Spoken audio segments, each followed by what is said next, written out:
нас есть исходный документ, в котором мы работали. Давайте взглянем на него.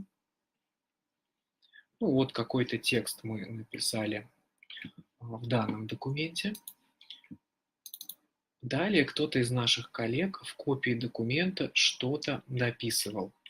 Мы с вами не знаем, что, у нас с вами не очень много вариантов, как все сверить, просто перечитать и решить, что из этого было добавлено, что удалено. Это не очень удобно, и Word позволяет нам эту проблему решить.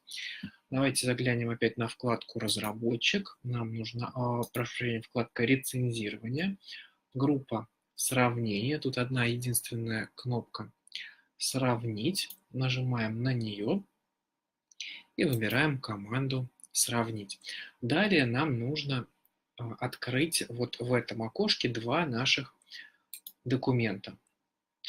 В первом случае мы с вами выбираем исходный документ, тот, который был первоначально.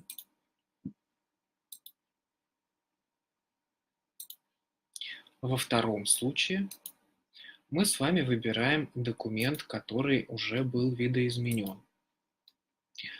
Дальше нам говорят, что пометки будут помечаться символами вот такими вот. Это инициалы пользователя, который эти правки вносил.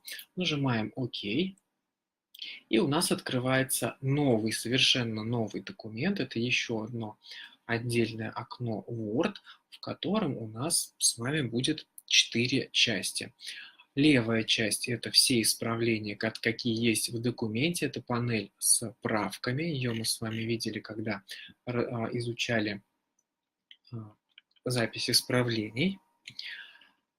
Дальше по центру самое большое окно – это наш документ в его текущем виде.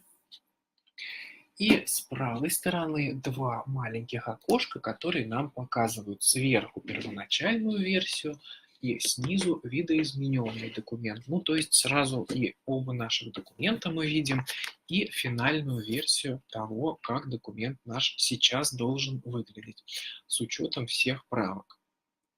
Соответственно, мы можем по этим правкам пройтись, что-то принять, что-то отклонить. Эти инструменты здесь тоже работают.